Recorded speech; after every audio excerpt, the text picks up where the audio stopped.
What's up, Lowlives? It's your boy Ryno and my trusty co-host, El Deno. What's up, dudes and dudettes? Welcome to Friday. Fucking Friday. This episode's probably gonna drop a little later on a Friday. And it's Thursday now. It was hard. It's been a hard fucking couple of weeks for your boy over here. Yeah, This week dude. especially. So I told you my boiler broke, right? So I Yeah. have had no hot water, and that's my like backup heat. Um it's been fucking cold, dude. So I've been bathing by heating up lobster pots of water on the stove. Yeah, dude, like hobo style. So I think that went out like the first week in April, and I had to order. I'm so cheap, I won't get an HVAC guy out here to do it. I'm working on the boiler, like I'm doing it myself. Yeah. And I replaced like some parts, and I was trying to diagnose this boiler. Dude, I'm not a boiler technician. I'm not fucking. But I gave it the old college try, and replaced a bunch of parts that were fucking expensive. And then I was like, oh, this thing's just fucked, dude. Like, I think what happened was where the burner there's like an aluminum housing, and I think the water after fucking 20 years in use or whatever just punched a hole through, and then it started flooding. So I ordered a new one, but they're like, yeah, that'll be there in like 2 weeks. So it actually just came yesterday. Yeah, I haven't had a chance to put it in yet, so I'm gonna do that this weekend. But 2 days after that, the last show, when I was like, yeah, my fucking boiler's out, my fucking pellet furnace went out. Are you shitting me? Yeah, dude, broke, can't fix it. Replaced a bunch of parts, not working. So, What the fuck? and bro, it's been fucking cold around here. It fucking snowed. Like, so Yeah. no hot water, no heat at all. But us frost, we're hardy folk, so we just fucking keep on keeping on like nothing's happening. But yeah, I've been washing my dirty ass in a lobster pot for fucking 2 weeks. Jesus, man. I'm excited to put that boiler in. Yeah. How confident on that are you? I'm pretty confident, dude. It's like it's the same exact unit. And dude, this boiler's been nothing but trouble since I fucking bought the house. Like, it always is fucked up. I remember you saying that nobody would work on it. It's like a weird old model or something. Yeah, it's a really bad, shitty model that nobody gets. But they still sell it. And I bought it again, even though it was a piece of shit, because it's the cheapest. It's the cheapest one you can get. Yeah. Like, I've talked to like HVAC dudes, and like I'm like, what's like a ballpark on like a good boiler? They're like 20 grand. I'm like, that ain't happening. I ain't doing that. Man. So I'm gonna do it the old fashioned way. When something breaks, I'm gonna try to fix it. I won't ever have a contractor in my house again. Yeah, dude. Everything gets done by me in this house. Electric, HVAC, fucking everything I do. Yeah. It's good to be self-sufficient. Yeah, well, you got to learn how to do it so you don't have to pay those guys. Same thing with building bikes, you don't want to pay someone to build a bike. You want to learn how to do it on yourself. Your car or whatever. Yeah. But also, I'm just super cheap. When it comes to motorcycle stuff, I'll dump fucking $500 like that. But when it comes to like other stuff, dude, I'm mad cheap. Yeah. I try I guess with bikes too, I'm pretty cheap. Like I have like a scrap bin that I've been building the Softail with. Like, yeah, all these like takeoff parts and brackets and shit. Yeah, but there are certain things, certain parts of the bike or whatever where I'll make sure I'm getting a better version. Yeah. Yeah. Sure. But yeah, for the most part, yeah, dude, if I can reuse shit, like you remember when I was building the scythe, instead of just buying new parts for the scythe, I just tore the gypsy apart and used the parts off that. Yeah, you cannibalize that other bike. Yeah, fuck it, You got to do what you got to do. But yeah, I'm sure we'll get into buying bike parts at some point in this episode, because I could talk about that. We're going to be doing some build updates, because me and you, we've been working our little fingers to the bone, guy. Yeah, man. But before we get into all that excitement, we got a little light housekeeping. I just have to bitch about my boiler for a little bit, because that makes for good radio. Yeah, people want to hear boiler. about that. But we got show sponsors and shout outs. Let's start with the shows. Let's start with our show, the Reviver Show, May 24th, Memorial Day weekend. Tell your parents you can't go to their gay ass barbecue. It's boring. Your fucking uncle always wants to talk about politics and shit when he drinks too many red wine spritzers.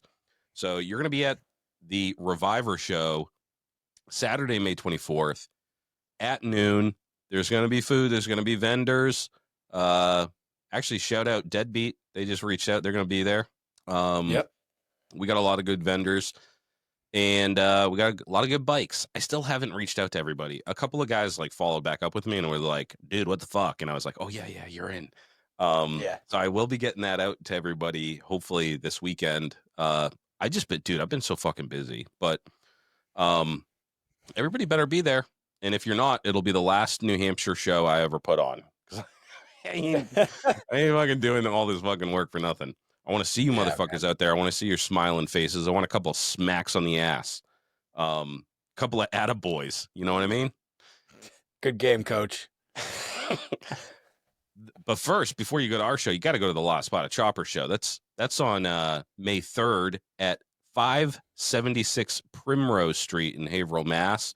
Dude, they got a lot of big time sponsors this year. Do they always have those sponsors? I don't remember. Throttle I saw Addiction, that too. Lowbrow. Yeah. It's gonna be fucking. It's the most legit show in the Northeast for sure. Ours is a fucking clown show compared to the Last Spotted Chopper show. So go. We're just trying to do our best not to bite the Lost Spotted Chopper show, but put on a show that's close to Lost Spotted. That's the standard around here. Yeah, and we'll never be better than them because they have the best motorcycles, the most heat out of the Northeast. Dude, and they got I know some of the people that are going to that show that are debuting bikes at that show. Best in New England guys. So that show's gonna be fucking wicked fun. We're gonna be vending. I'm hoping maybe I can even have some merch for that show. Because we are vending and I have nothing to sell. So yeah. We're the product, I guess, you know? Yeah, I just like hanging out. I was thinking about maybe doing a live or something. I might talk to those guys. But yeah, La Spada, May 3rd. It's the 4th La Spada show. Always a great time. Be there. Be square. They just announced the music, too.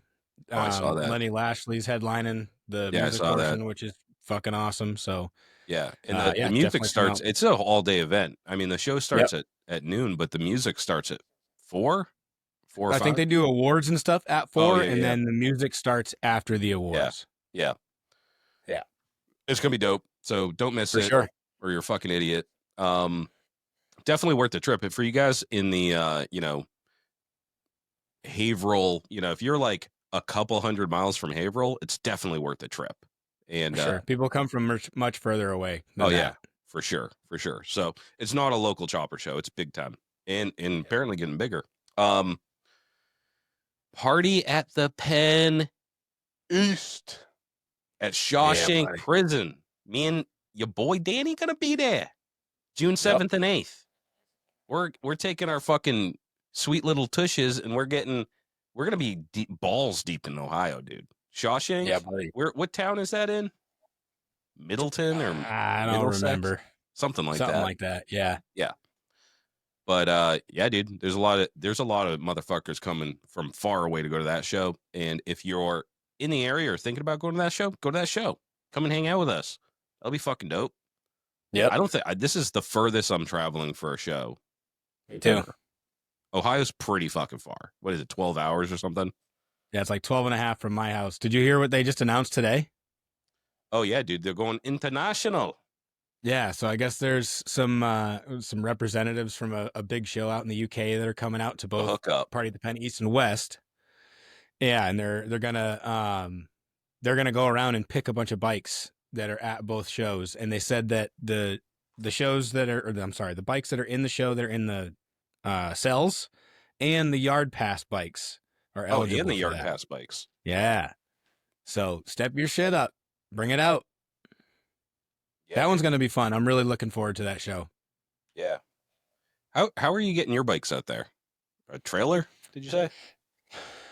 I mean, it depends on what we end up settling on. Because realistically, I would like to just bring my one bike because I'm getting a yard pass where I can just ride in and out. Probably if I have to pick between the two, I'll end up bringing the Panhead because it'll definitely be done by then. Only because I want to get it out there to sell it. But yeah, I don't know, man. It kind of depends on who we caravan with and who's bringing what. Alex has a bike that's in the show itself, so he can't. If he, he puts it in there, he doesn't have a bike to ride. So we might potentially have to figure that out. We might have to bring his bikes, both of these, so that he has something to ride, that kind of deal. So I don't know. We're gonna have to figure that shit out. And it's coming up too. And I was like, I hadn't thought about it before, but I was like, yeah, if these guys have bikes, I kind of want to have a bike too. Well, didn't you get a yard pass? Yeah. Yeah, so you got to have a bike anyways, dude. I have to. Okay. You don't have to, but what's the point? If you don't have a bike, the whole point of the yard pass is to be able to ride in and out. Oh, damn. No, because I went on their website and I was like, VIP, but then the yard pass was more expensive. And I was like, that must be better then. So I just got the most expensive ticket. Good. I'm assuming that they're opening up like the yard in the prison where the prisoners would work out and hang out and shit. And that's where all the yard pass bikes are going to be stacked up. I'm assuming because they say that if you get a yard pass, you can ride in, you can bypass the line, you can ride right in. They're going to send out a little whatever, a lanyard or something. You park your bike and then you can take it back out again. So you can go like Friday night, there's a pre-party. So you can ride your bike to the pre-party and then ride back to where you're sleeping and then ride into the show and do the show all day and then ride to the after party on Saturday night. You don't have to lock your bike up all weekend. So that's awesome. The big appeal for the yard pass. But yeah, we'll get your bike out there, dude. There's no reason we shouldn't. I think we should take a truck just so that we can beat feet. But once we get out there, we'll do like we did in Brooklyn, where we trailer everything down, get there, unpack the bikes, and immediately get on the bikes. Right. Yeah. So, but yeah, we got to figure out a place. I'm going to hit up Colin. I'll hit him up later and see if he's made any moves with that place we talked about. Oh, yeah. We need a spot. Yeah, dude. I'm stoked on that. That's going to be a lot of fun. And I'm going to watch The Shawshank Redemption on the way down. And the entire weekend, I'll be dressed up like Morgan Freeman from that movie. And I'll be doing Morgan Freeman voiceovers. I'll be on the other side of the show. I can smell you. Next one at the end of the summer, you're gonna want to close out your summer with a big old bang at the Deadbeat Retreat. It's the unofficial show of the Lowlife podcast, guys. We don't miss a year. We're always there. Yeah. And it's gonna be fucking awesome, dude. They got the bands in the fucking burn pit, torn in half. Yeah, it's the only bike show. It's the only like bike event that I go to where as soon as you show up, tires are smoking. They smoke the entire time you're there until the last day. People are getting in their last burnouts. Like they should change the name to like Deadbeat Burnout fucking Fiesta or some shit. Like constant burnouts, dude. Just tire piles everywhere. People doing dumb shit. It's wicked fucking fun. It's in New York. And again, just to remind people, if I can get a crew together, I'm going to go out early. We're going to leave on Thursday. And if not, then we're going to organize a ride on Friday. So let us know if you're going. And if you're not going, what are you doing with your fucking life, dude? And why? Get your shit together. For real. All right. Sponsor. This month's giveaway sponsor is Roth Cycle Solutions. Go listen to his episode, Gettysburg Ghost Hunter, where you find out the real reason you go ghost hunting, since ghosts aren't actually real. But he built a stainless steel sissy bar, custom stainless steel sissy bar that we're giving away. I think it's the most oddly shaped thing that I'll ever have to ship. Actually, shout out Fish Tank Whiskey. He said he could ship it for me. Nice. Yeah. That's He's easy. Right at a Harley HD. Out of their shipping department. They got all sorts of stuff they can. I mean, obviously, I'll pay for it, but get in on the Patreon if you want a chance to win this fucking sissy bar. Go check it out. He showed it on his episode. It's up on our fucking IG. It's I guess would you consider that a trident? Is it a trident? Because it has 3 prongs. I would. Yeah, I would say it's trident style. Yeah, it's super fucking nice. Even just seeing it in the wrapping at your place last week or whatever, it's super, super nice, super well made. Yeah, it has like it's really well made. Like you can use it and have a passenger on the back. It has like a nice strap on it. For sure. Polished like a mirror. like a fucking Mira guy. Mm-hmm. Real nice. So go sign up. I got to say something about the Patreon, though. I just noticed we had a couple, actually, shout out. This is big news. I didn't even tell you. We got a new Patreon subscriber today. Woo! Donald Trump. I'll stop it. I don't know if it's the Donald Trump, but I swear to God, dude, Donald Trump, he signed up as a hood rat, dude. God. So I'm just going to assume it's the actual president of the United States. So the Yep. current president of the United States, the 47th president of the United States, just signed up for $10 a month. That's a splash in the pot for billionaire, but I'm going to assume that it's the actual president, not just someone that signed up using his name. Cool. Shout out we'll Donald have to do Trump. That. Let's do that Hood Rat episode in person. Yeah. Oh, dude. Yeah, I'm gonna ask him. Hey, Donald Trump, you want to? That's how we'll find out too. Yeah, if it's real or not. I'm the best hood rat there ever was. Ask anyone. Oh yeah, it's gonna be the biggest crowd. Actually, you guys got to check out. If you haven't signed up, go sign up because those Hood Rat episodes are off the chain. They're wicked fun to do. They're full length episodes. Only there's no housekeeping and there's no bullshit. It's just we go right into the interview. I'm going to be doing another one this month, hopefully with Sammy Kristoff, who won the quality handmade bike, flew out to fucking Florida, and then rode it all back. So that's going to be a killer episode. Super stoked on that one. So go sign up. $10 a month gets you access to all the shit that I want to do that I haven't set up yet. It gets you access to the Hood Rat episodes. And I swear to Christ, dude, I'm going to get these videos out. I just told you I was washing my ass in a lobster pot. I got to get these videos out, these how-to videos out, and I will. But I've been grinding, all right? I want to get this bike ready so I can fucking ride it. It's starting to get nice here. I think, fingers crossed, we had our last snowstorm in mid-April. Why did you say that? You said that like 2 weeks ago, and it fucking snowed again. I keep on asking myself if I should put the snowblower away. It's just sitting outside my garage, and I'm like, don't do it. Should I put it away? It's mid-April, and then it snowed, and then I was like, I can't put it away. I actually had to snow blow too, dude. I want to say I got like 6 inches that last storm. Jesus, really? Yeah, dude. In the middle of town, there was like no snow. It was like a light dusting, but once you start going up my hill, dude, the snow just starts accumulating. That valley, fucking wheel, literally in your backyard. Yeah, you get valley effect snow real bad. Yeah, it's weird, dude. Like, so I look at this the snowdles, on the news, and I'm like, dude, I got way more than that. But they're testing it like down by the college or whatever, right?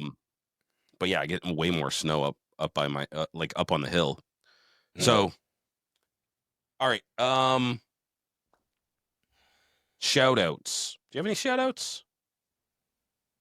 Do yours. Let me think about it. I'm gonna try and fix my camera here. I got a shout out. Shout out 61 Joe. Just finished up a sick ass chop, dude. On Instagram, 61 Joe. I think the O is a 0. But he just dropped me a little quick line just saying, finished up my chop, sent me a pic. Shit looks tough as fuck. Thanks for dropping pods, keeping me motivated to work on this thing. Always look forward to listening. Those kind of comments keep me going, guys. When I'm washing my dirty ass in a lobster pot, I think about 61 Joe and I go, life ain't so bad. I'm giving back to the community that I love so much. So shout out to Joe. Did you have a shout out? No, I can't think of anything. Okay. All right. Should we do the mailbag now or wait? Let's do it, man. I love the mailbag. I think it's hilarious. Ryno's mailbag. Let's check it out. Letters in the bag. Oh, what a thrill. Ryno sending words gives me chill. Every note he writes me is so divine. Hold him close to my heart. All right. If you guys want to get in on the mailbag, it's Ryno at thelowlifepodcast.com. That easy. Ryno, Ryno. All right.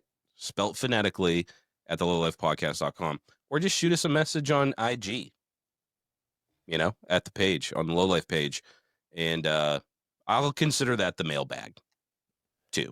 So, but just let it be known that you want it. This is a mailbag thing. So this one is from Andrew Stewart, and he said, "Hey, motherfuckers, I asked that you share something on our podcast if you want. So I got hit with the ice storm, and all was cool. I was cutting trees, tons of clearing and shit. But last Friday, and this was on Saturday, so last week when our last episode dropped, he got a call that his uncle died from carbon monoxide poisoning. Jesus. He had a generator running in his basement shop, pointed out one of the main doors. While him and his girlfriend were sleeping, the fucking wind blew the door closed. And they were, it went through like a little hole in the shop of his house, from the shop to the house. And through the night, the house filled up. That's like one of my worst nightmares is carbon monoxide poisoning. Because people just, you don't even know, dude. You're sleeping and just some fucking...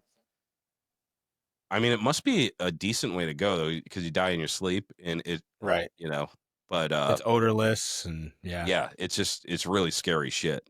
Yeah, dude, that sucks. That sucks really bad. We're sorry for your loss, man. But he was a badass motherfucker. In the country, loaded guns around the house, knives, machetes stashed in drawers, bat behind every door. Seems like my kind of dude. He always said, try to break into my house and I'll kill you and bury me with my tractor. No one will ever know. I wish I had a tractor. Dude, I've buried a few dogs in my day, and they ain't that deep in the ground. So if I had to actually kill someone and bury them, they're going to be in a shallow grave. Dude, I can't imagine digging in New Hampshire, dude, the granite state, how many fucking rocks we have. Yeah, no way. No way I could dig a 6-foot fucking hole by hand. I need an excavator. Yeah. So his uncle was an avid rider, had a big full dresser. He sent me some pics. Looks like dope as fuck, dude. It's like a custom paint job. It looks cool. And nice. Others have been organizing a ride from his house to the funeral home for one last ride with him. Only he'll be in a fucking urn. Talk about ripped off. I know he'll be proud of us, giving him a few more miles on his bike, ridden hopefully by my old man. If he won't do it without insurance, I'll set it up. It's got to happen. It's supposed to be 0 degrees Celsius here, whatever that is in Fahrenheit. So I think he's from Canada or something. They use Celsius, right? Yep. But it's damn near freezing. Love the pod. Keep it up, fellas. Thanks. And be smart with your generators. Yeah, dude. So sorry for your fucking uncle. He sounded like a fucking cool dude. And, that's a cool way to send someone off. If I die, Dan, put my ashes into some paint and paint a bike with my body, okay? Okay. And then don't sell it. Don't be not one of your flip bikes, you know, one that you're going to ride around forever. Mm-hmm. For sure. Make it a knucklehead. That bitch will be on Marketplace next week. No, I'm just kidding. You paint my fucking body onto a fucking an iron head shop that you just flip real quick. Yeah. For like $1,700. I'd haunt the shit out of that motherfucker, dude. Dude, maybe that's why ironheads are the way they are. Maybe they're just haunted by the ghosts of their former riders. Yeah. That never finished that $1,000 ironhead project that they have sitting in their garage. Yeah. Went a different direction. One more. This one is an SOS in Chisholm. And I think it's at Ian, IAN, Chisholm on Instagram. Came at me with a Triumph question, and I said, I don't know dog dick about Triumphs, but I know a couple of people who do. Mm-hmm. Wink, wink, fish tank whiskey. This one's for you, or any of you Triumph guys. So, hey man, I'm at the end of my wits. Need suggestions to what you may have. I have a Triumph, a 71 T120R 4-speed. I can shift through all the gears with a screwdriver manually, but as soon as I put the kick cover on and use the lever to shift, I only have 4th gear. I rebuilt the inside of the kick cover with all new parts. I don't know why I can't get it to shift properly. I have a leaf spring transmission, which I don't know what that means, and I believe the cam plate and the gear selector quadrant are properly indexed. So that last sentence was absolute gibberish. I was like, dude, I'm sorry. I don't know what a fucking leaf spring transmission is, what a gear selector quadrant is, but hopefully someone does. And if you need some clarification, if you're like a big Triumph fucking transmission guy, reach out. Ian Chisholm, he needs some help, brothers. And if you speak that language, I guess that's British, right? I should have said that all in a British accent. A fucking gear selector quadrant. Am I just retarded, or is that like a thing? I have an idea of what it could be. It just sounds like an English or a British way to say something that we would call something else. You know what I mean? Yeah. We probably would call it like a gear selector, and they're like, a gear selector quadrant. I don't know. He's probably looking at the book and reading these things and being like, yeah. So if you speak British, reach out to Ian Chisholm. All right. That's it for the mailbag, guys. Step it up. What the fuck have you been up to? Because you've been busy, man. You got a whole ass chopper sitting there behind you. It looks pretty fucking complete. It's pretty close, man. So there's Boot Boy, more or less. I want to see it in person because I can't see like exactly what the colors look like, you know? Yeah, no, it's like a dark blood, like an ox blood red. And then there's a little bit of gold and black accents here and there. So on the tank, I did the tank and the rear fender. I did a couple scallops and some flames. What's the engine in that again? Is that an Evo? Yep, it's an Evo. It's a big twin Evo. It's an R&R motor. It's an OEM motor, but R&R has been in it. I'm not exactly sure what's going on with it. But yeah, I'm learning a lot about it in the last week or two, because now I'm at the point where I'm getting the drivetrain all figured out, and I'm finding things in my engine, or not in the engine, in the transmission at least, that are missing that I now have to replace. Shit like that. So I'm getting familiar with it. 5-speed transmission, kick only. I'm working on. That's one of the things that's giving me the most trouble right now is the kicker kit that I'm using is the V-twin kicker kit. Those things come brand new with problems. So I'm trying to work through some of those things. I'm working on a transmission push rod issue right now, considering it didn't come with one. The transmission doesn't have a push rod for the throw out. So I can't get the clutch to engage right now. Other than that, I think I've got the kicker clocked, and I've got the teeth meshed. I've shimmed the kicker shaft spring, that little squishy spring there. Yeah, so 5-speed transmission, kick only, and I think that's about it for that, yeah. Did it come with the kicker on it, or did you buy that kit? I bought the kit, yeah. Yeah. Where'd you get it from? V-twin. V-twin does it? Okay. Yeah, I think it was somewhere in the realm of $500. And that's the cheapest one I could find. Yeah. I might do that. Not this year, though, because I've spent so much fucking money already. Dude, I'm very, very, very broke, and it's coming down to the point where I have to stay broke, because it's like, now that I'm in the final throes of this thing, I'm at the point, I'm sure everybody else gets to this point where it's like, oh yeah, I need a brake light switch, and yeah, I need to go buy a breaker, and I need oil line and whatever, all the little nickel and dime shit. It all adds up, but nothing's nickel and dime no more. Yeah. Holy shit, dude. It's fucking $140 a whack every time I go to Dennis Kirk or wherever. Yeah. Or like I was, stuff that I wasn't expecting to have to pay for, like the master cylinder for the rear. I didn't know that fucking little nipple on there is made out of goddamn plastic, dude. Oh. So I was taking off the old line that goes to the reservoir, and it just snapped off both ends. The reservoir is plastic too. The whole whole thing is fucking plastic. Or I don't know if it's aftermarket or something. It's chromed plastic, you know. But then I was like, oh, I better get a metal one. That's $100. Of course, everything for a chopper is $100 or north, you know? Yeah. And then I was like, oh, I get it. I was like, oh yeah, I'm going to reuse that brake line. And then, you know, it's like, oh, it's like scorched almost halfway through. I better replace that, you know? And then I was like, oh, and I was working on the fucking calipers, and I was like, I need brake pads. Yep. And them shits ain't cheap neither, dude. Nope. For those PM calipers, I've never worked with them. They're fucking weird, dude. Like the front one has, they sell them. They're like these little mini fucking pads, and there's 4 of them. So you have to buy 2. Yeah, dude, it's weird. So all that little shit, yeah, dude. When you're getting to like, once you start putting it back together, you're like, I gotta get that. I gotta get that. I gotta get that. And yeah, dude, I've been putting like daily orders into like Throttle Addiction, Deadbeat, Lowbrow, and I like JP Cycles too. They have some good shit.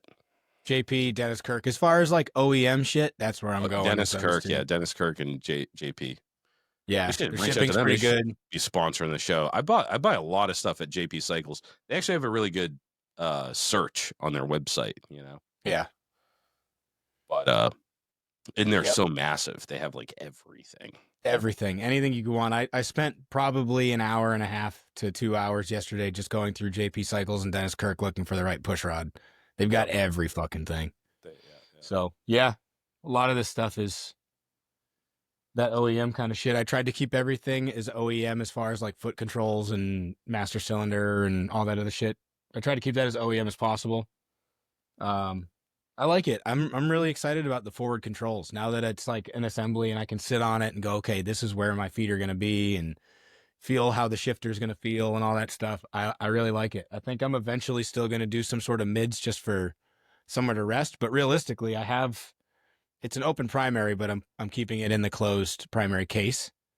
And then I have the cone, so I can put my feet up on the primary and on the cone. You know what I mean? So I kind of have mids already. That's just not where my controls are.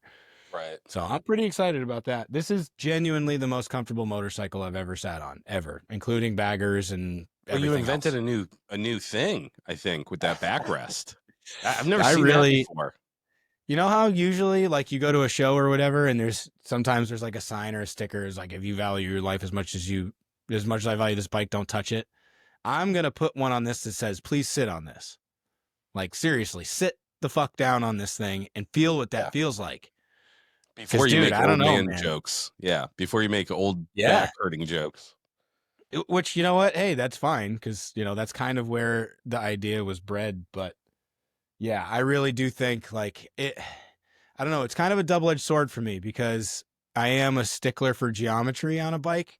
And that definitely throws it off some for me. I think it makes the bike look shorter. I mean, that's a 6-over wide glide front end. Like it's not a short bike at all. But because the sissy bar is so far forward, I think it dimensionally makes it look a little bit shorter.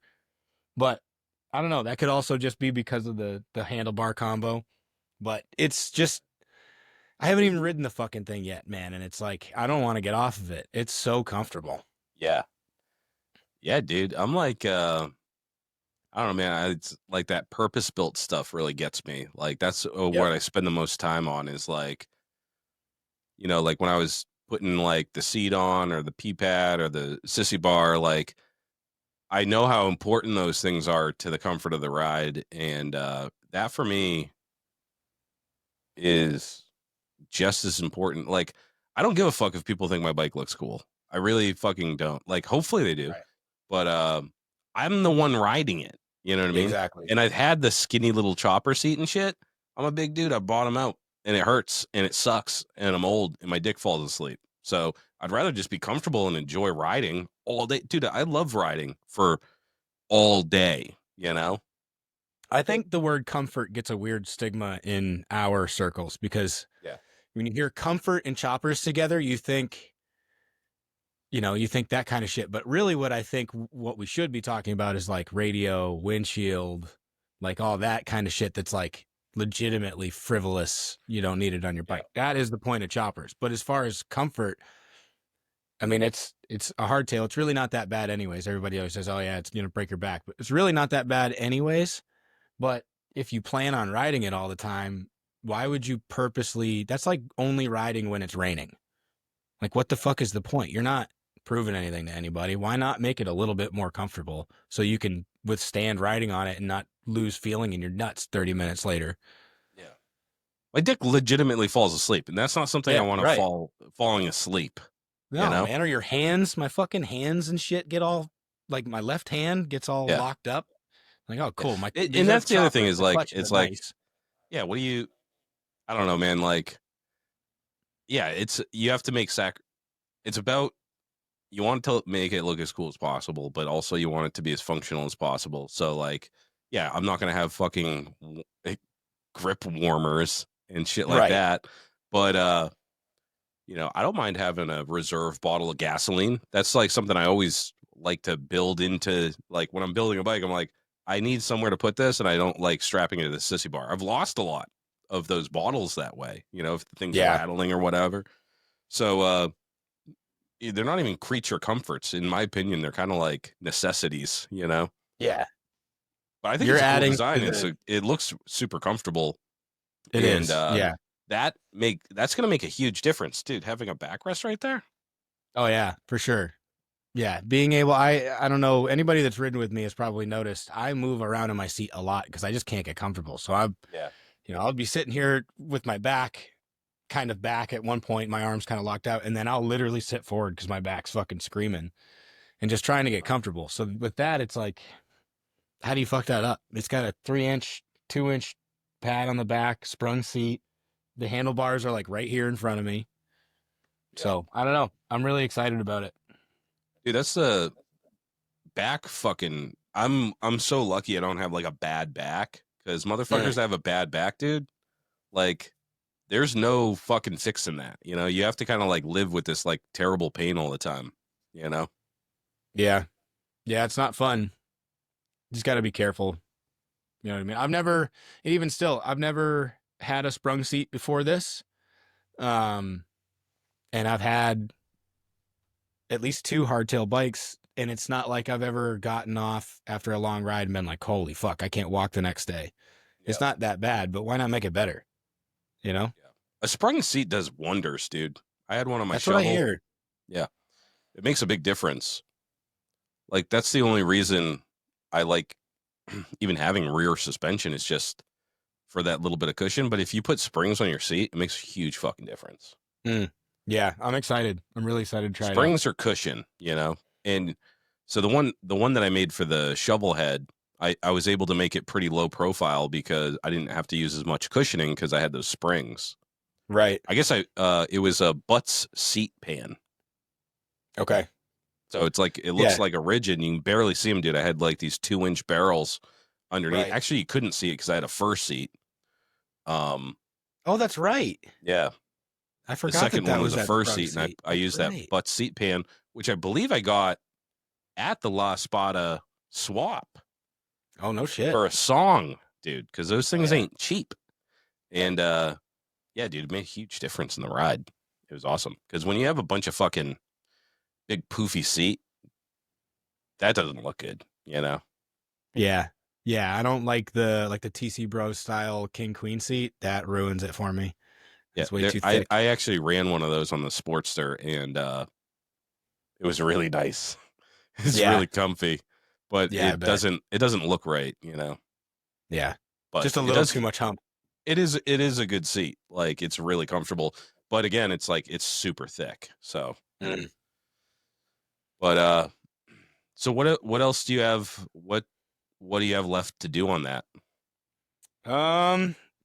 So I've got brake line and fittings coming in the mail. I've got a new clutch cable because mine's too short. So that one's coming. The amount of fucking parts that, I hope this is a universal experience among people who build bikes, but the amount of fucking parts that I have bought that guaranteed fitment, match up to whatever the fucking engine is and whatever, that still don't fit. And I just fucking don't ever return them. Like, it's unbelievable. So I'm basically buying a bunch of duplicate shit. But I got the clutch rod. That's coming. Hopefully that's the fucking right one. That one was actually kind of funny. Let me see if I can find it. So I started messing with the transmission yesterday, and I got to put that kicker kit on there. And I didn't have it cocked or anything. I hadn't even really messed with it. So I started going through, and I watched a couple of YouTube videos or whatever yesterday, and I'm like, man, what the fuck? I can't get my clutch to engage at all. And then I realized my clutch cable is too short, but then I started messing with the throwout, and it wasn't throwing anything out. So I kept looking, and then I ended up looking at like an exploded diagram, a parts diagram of a Softail 5-speed, and it showed the clutch release rod or whatever it was called. I forget exactly what the OEM term is. And I was like, I don't fucking think I have one of those. And I looked, sure enough, there's nothing in there. So there's no way for the throwout bearing to actually engage right now. So I got one of those coming, and some other shit for that. I need to do oil lines, which I have fittings, and I believe I have the actual oil line already. I kind of, sort of, I think, screwed myself a little bit as far as serviceability of my fuse panel. I didn't, so the oil bag that I've got on there, it's listed on Lowbrow as a bolt-on, and it comes with these two little straps. I didn't end up using the bolt-on. I ended up making my own shit just because it fit this frame better, especially after Chris did his thing. So that one comes with like a little, I should have left it out. It comes with a little, like a finger bracket that bolts to the bottom of the inside of the oil bag to hold your battery in, which is great. It's wicked nice, but it puts my battery in the wrong spot for what I wanted to do, how I wanted to set up my shit. Yep. So now I have to basically mount the fuse panel block to the back of that strap somehow. I'm just going to drill a little hole or whatever and mount it to that.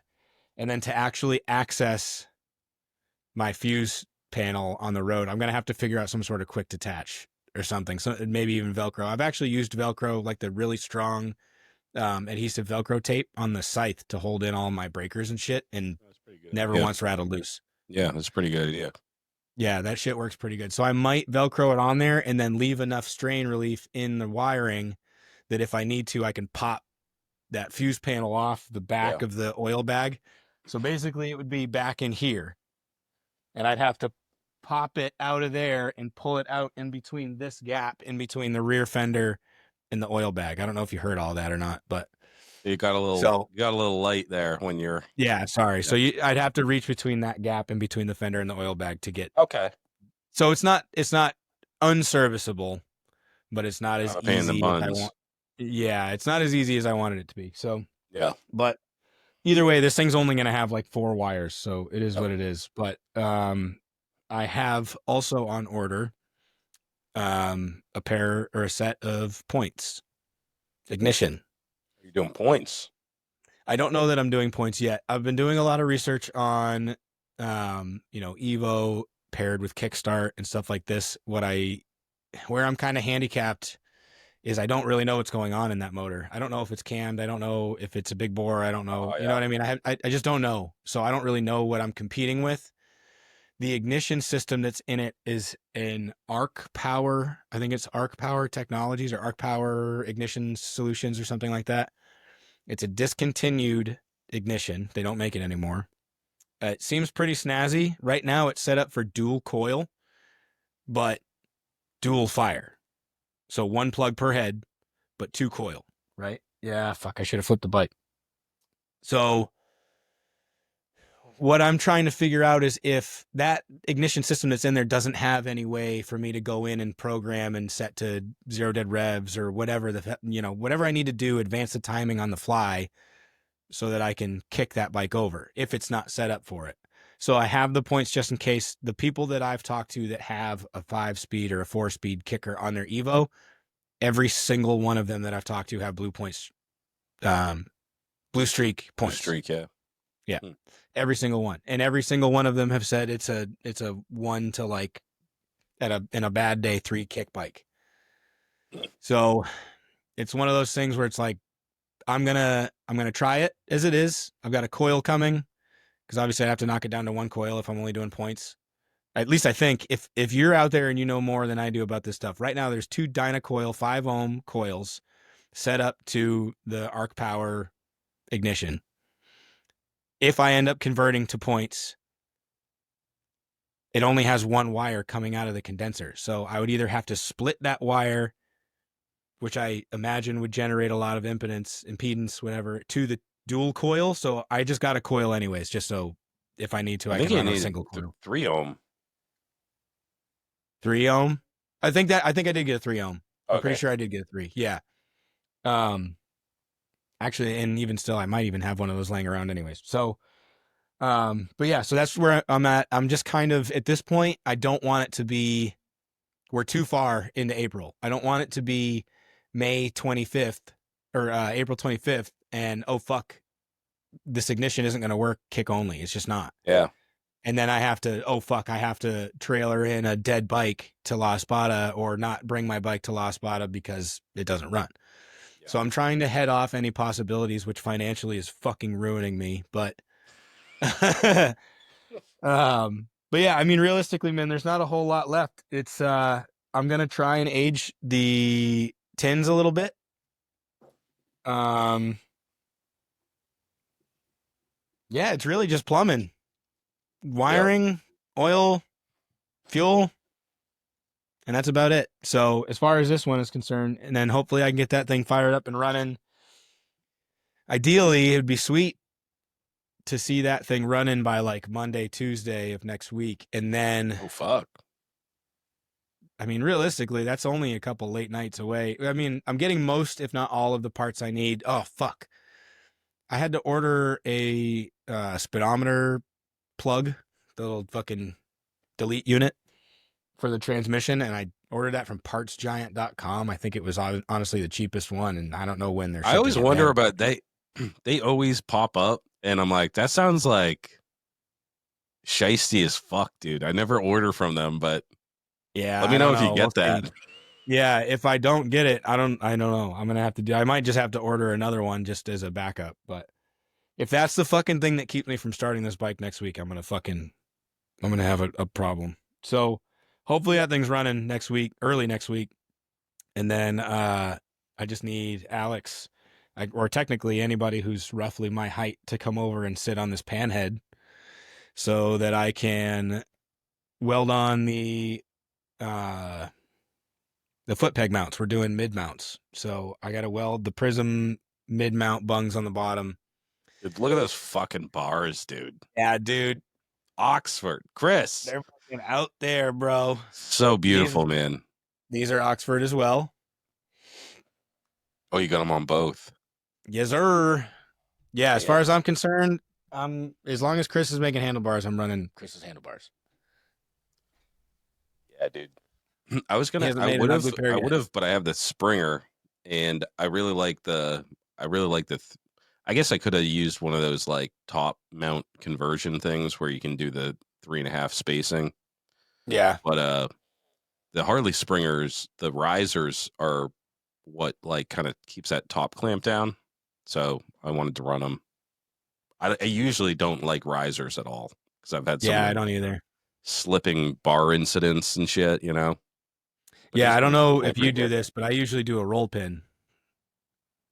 Have you ever done that? Where?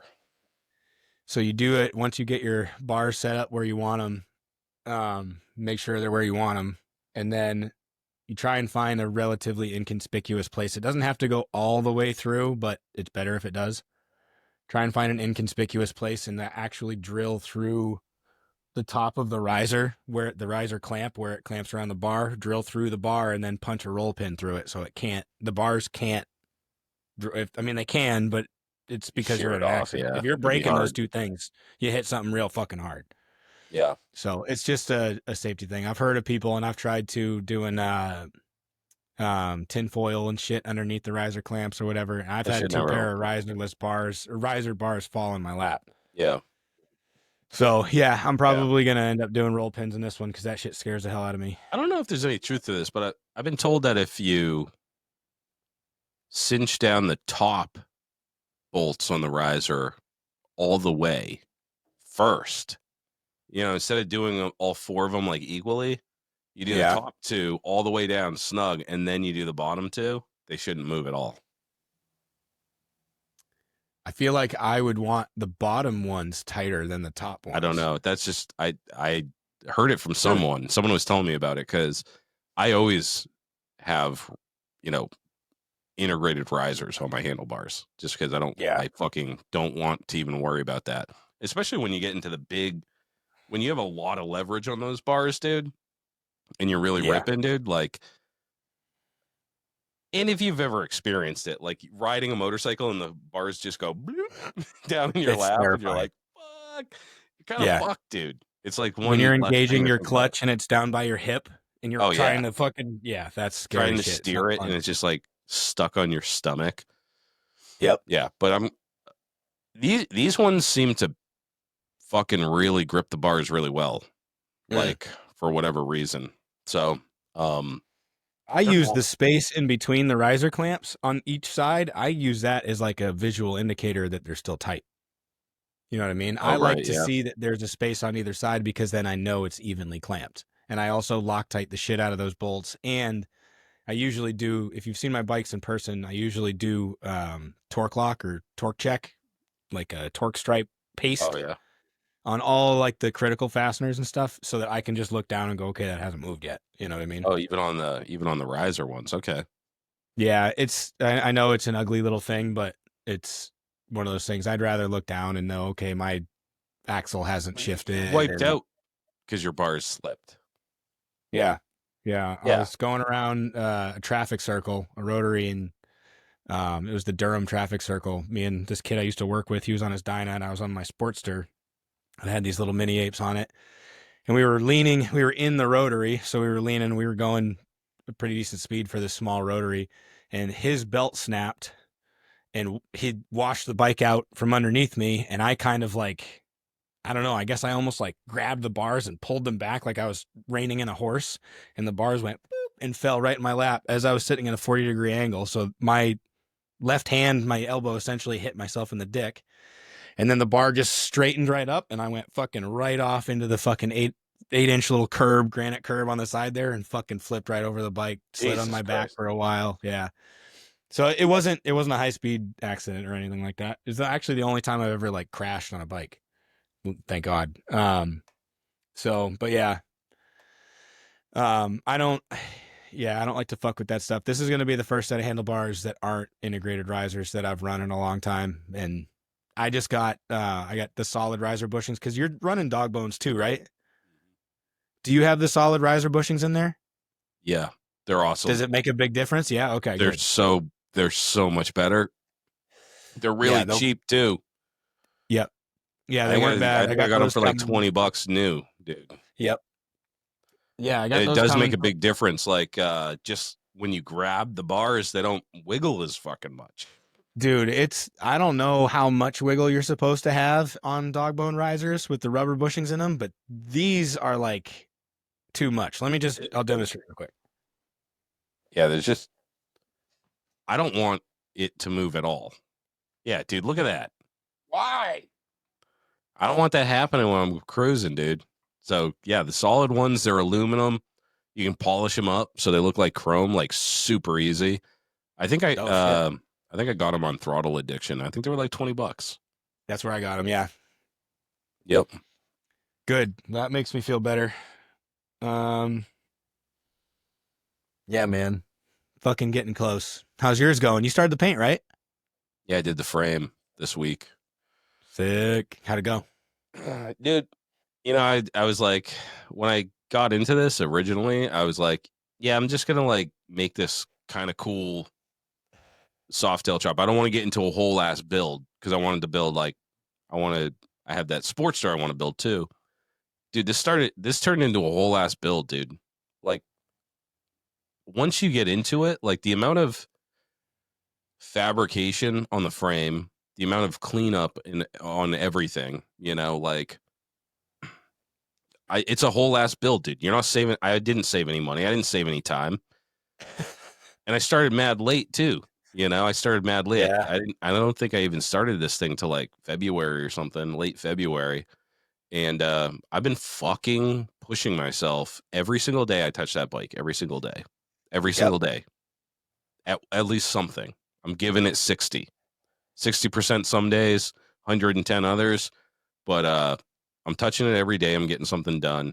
I'm fucking things up. But dude, it's a whole ass build. And once you do all the frame fabrication, I was like, I wasn't anticipating doing like a whole ass fucking paint job on the frame either. Like I was like, wherever I grind off and put tabs and stuff, I'll just hit it with a little fucking fast black ceramic black paint, you know.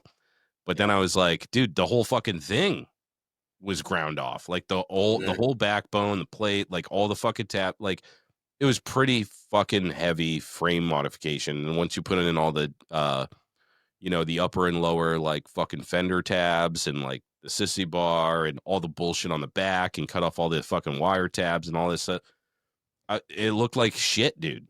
So I was like, I have to paint this whole fucking frame. Damn. So I was just gonna keep it black, but then I had this can of I did do I had a can of 2K black on Spray Max, and I had a can of clear Spray Max that I didn't use from my last build. So I was like, well, I'll just use those and I'll go, you know, I'll just do black. And so I got everything, you know, prepped and sanded and shit, and then I just went right over the powder coat, you know, scuffed it up real good. And then anywhere that was bare metal, scuffed that up. It was already scuffed up real good. Mm-hmm. And then I just hit it with the fucking black Spray Max top coat. And I was like, it's missing something, you know? I was like, this is kind of boring. And then I saw, like, out of the corner of my eye, I had 2 cans of, like, Flake. Yeah. And I was just like both of them. And I just flaked the whole fucking thing and then clear coated over it. And I was like, oh, dude, it's not what I wanted. So I think I have to, it's not what I wanted. I should have just went with the black, but it's on there now. So I'm going to roll with it, and I'm going to change what I had in mind for the tins to match it a little bit. I'm going to put some of the same flake in it just so it, like, for continuity's sake. Yeah. But, yeah, man, I've been fucking banging away on this thing. Tons of Bondo too on the frame. Because I did my very best not to do a lot of Bondo. I did a couple spots, and really, shout out to Chase. I do have a shout out. He came and used the booth a couple weekends ago to paint his frame. And initially I was like, I'm not doing any fucking Bondo. I don't care. Everybody can see my shitty welds. It is what it is. That's not the point of this bike. And he brought his frame over, and I was looking at it, and all his welds were nice. And he had Bondoed like around the seat posts and all that other shit. And I was like, fuck, it looks so much better. I'm just going to do that. So I only did like those kind of spots, the ones that you really see. There's plenty of shitty welds of mine that you can see on this build. What's he building? He's building a shovel, I believe. Another shovel, yeah. Man, I can't wait to Is he going to be in La Espada with that build? I think so. I think that's the plan. Okay. Yeah, I believe that's the plan. He's going to be on our show with that build too. Yeah, I believe he's bringing that. That's the one he's going to bring to Reviver as well. Yeah, he builds such nice shit, dude. Everything he builds is absolute top class. Yeah. Like, for real, top class. It's got the look. He knows what he's doing. Yeah. Yeah, I'm excited to see that, dude. Yeah, for sure. The amount of welding on this fucking thing too is unbelievable. I welded more on this Softail than I ever did on any other bike build. Like, I didn't hardtail it, but it's like I might as fucking well have done that, dude. Like, at this point, like, that would have been easier than trying to keep this like stock frame and make it look decent. I really should have. Like, I'm really regretting not doing it. I've been saying this, and I didn't say it too loud at the start because it was really only my first one. But after having built both a hardtail and a non-hardtail chopper, the non-hardtails are harder. Yeah. They're more difficult. It's more difficult to do well, I guess. It's more difficult to make it so that the rear fender hugs the rear tire so it looks like it has a chopper stance. Especially if you have a twin shock bike, like a Sportster or whatever. That's tough. You have to figure out how to get that fender to sit so that it doesn't also bottom out with your springs and shit. So I think it's more difficult. With a hardtail, it's like, none of that shit moves. Tighten your fucking belt. It moves. Yeah, you don't have to worry about the geometry of it. And you don't have to worry about cleaning up the fucking factory bullshit, dude. Like, you know, on like a Softail, they have, for those fender the fender brackets, they have these like huge holes on both sides. I have to plug weld them. You know, like I had to plug weld the shit out of all these holes on this frame, dude. I can't believe it, dude. It's like Swiss cheese. I can't believe that Harley in good conscience put that many fucking holes in their goddamn bikes, dude. Were they tunneled? Were they sleeved, or was it just a hole drilled in the frame? No, it was Like the ones, it was like it's the really thick part where the fender brackets meet, like right behind the seat. And those are like thick, you know. Okay. But other than that, dude, like on the backbone, tons of holes, dude. On the backbone, you know, No for shit. where they put the bracket in to hold the tank and all the fucking electronics and shit. Right. Yeah, dude, I welded so fucking much. I did more fabrication and welding on this than I ever have. Definitely hardtail your bike because it's easier. If you can't personally weld it, give it to a guy to weld it. You know, you must have a buddy that knows how to weld it. If you're in New Hampshire, I'll fucking weld it. I'm not a professional. So if you die, it's not my fault. I'm not insured. But like welding a hardtail on is so easy, dude.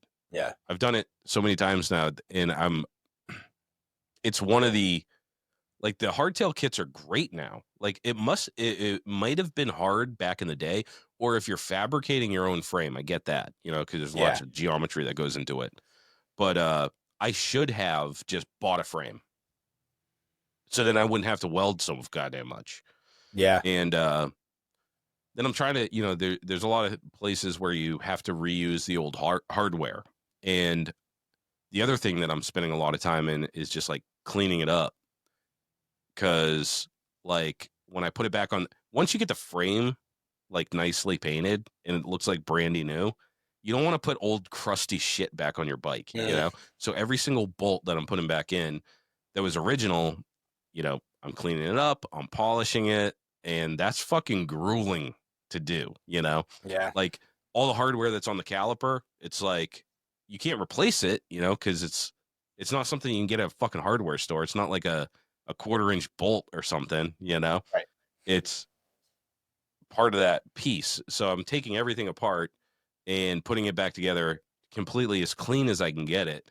But yeah, man, I'm at a point now where just today, so I painted the frame this week, which, you know, it was a fucking pain in the ass, dude.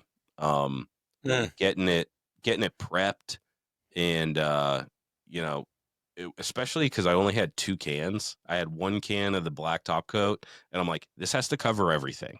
And I had to so I just like focused on the spots that were bare first, and then I moved throughout just to make it all like uniform.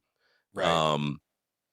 And I was like, I don't want to have to buy another $30 can of spray paint, you know? For real. But I got that paint this week too for the tins, the professional paint that No Luck Paintworks uses. So, you know, it's top notch.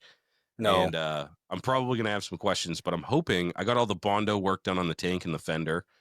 I have some louvers, and I think I got that like dialed in. So I'm planning on painting next week, like getting those tins done.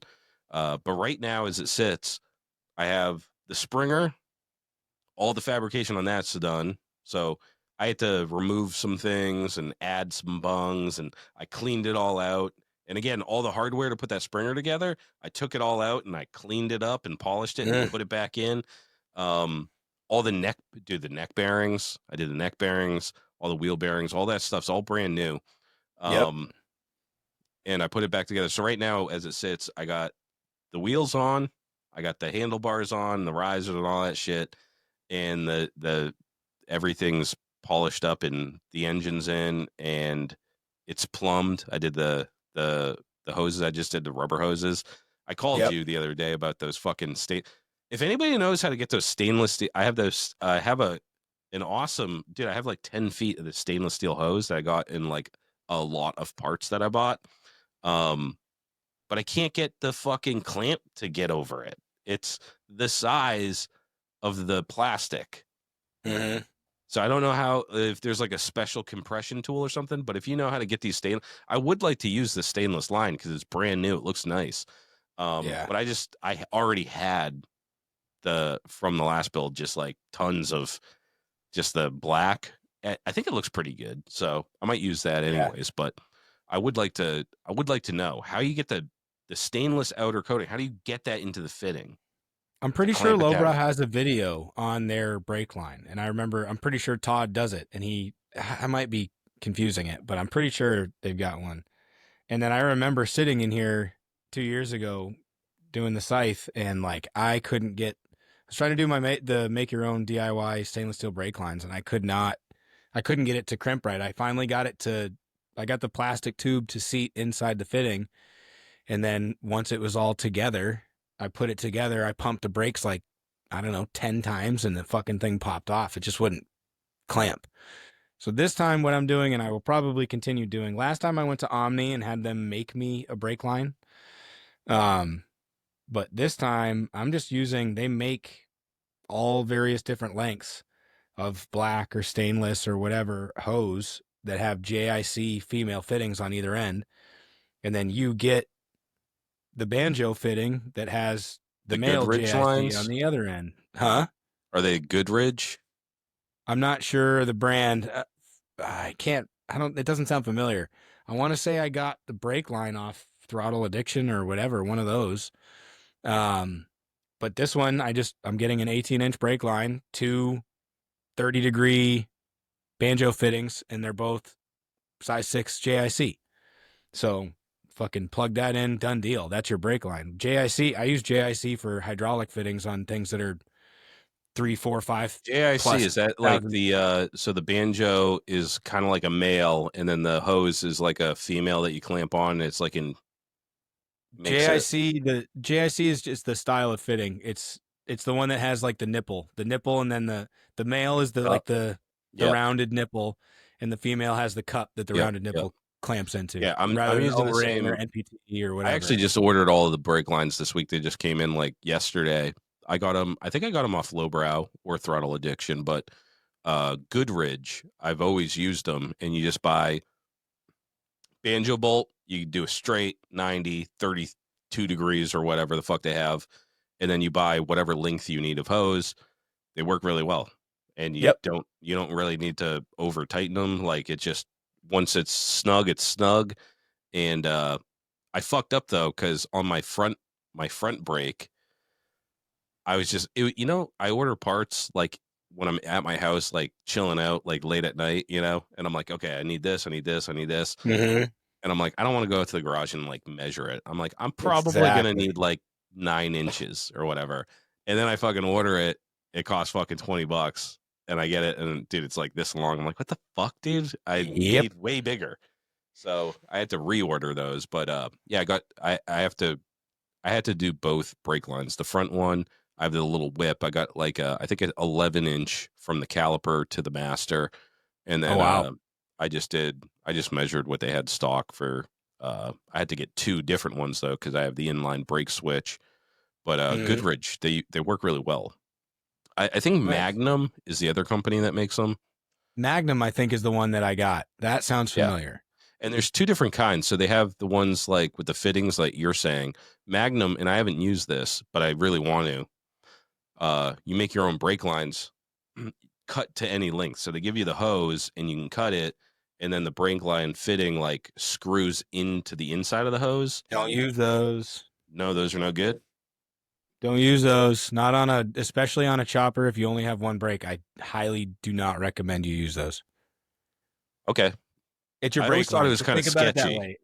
It's literally it is if you have only a rear brake on your bike, that brake line can and will literally save your life. Like that is an absolute integral part. Don't fuck with your brake lines. Get something that is crimped. As a hydraulic tech, I'm telling you, I don't care what anybody says. Don't use those things. Yeah. The Goodrich ones, they're nice. You can get them stainless or black. They're durable as fuck, dude. And they're easy. You just measure out what you need. You get the fittings. It's a little expensive, I think, because you have to buy the banjo fittings. Right. But to me it's worth it because they just work really well. Yeah, for sure, man. And that I'll only run 4-piston in the rear too. You know what I mean? Yeah. Granted, I haven't run a drum brake bike yet, but yeah, 4-piston all day. And then I've got dual disc on this thing. Like brakes just don't, especially if it's your only one, don't fuck with that stuff. Oh yeah, I forgot about dual disc. I dream about dual disc. I got to do next bike. I love the Springers, man, but I love that. My second love is a dual disc front end. I'm really excited, man. Yeah. It looks so good. Yeah, the other thing I have to do is I was doing the wheel spacing today, and I don't have the right hardware. I can't find it. I don't know what the fuck I did with it, but I have a bag of hardware somewhere in my life that has all the wheel spacers and stuff for that caliper. But remember last year, I had to swap out the tire, and I put the sporty tire on it that I had.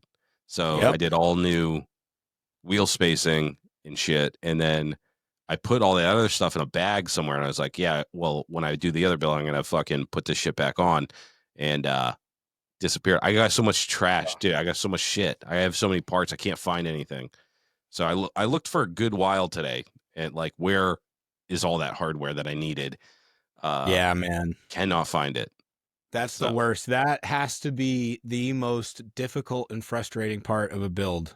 And like the panhead right now, we started this build up at Alex's house. Now it's down here. Just that in and of itself, like, we don't know where the oil filter and oil filter housing are. Like, they're just not, we just don't know where they are anymore. There's just shit that like disappeared. And unfortunately, that has sort of ended up being the main reason why the panhead's not going to be done before the Evo, is because that kind of stuff is just holding us back a little bit. But it's like all the parts for the panhead are in a fucking cardboard box. You know what I mean? Like, it's not, it wasn't very well itemized. That part is tough. That is, now when people ask me like, what's your biggest piece of advice, would be, seriously, get a couple boxes of Ziploc bags and put, I don't care if it's one fucking screw, put, this is the headlight bezel screw in a fucking bag and label it and put it all in the same fucking place. I used to be way better about that shit.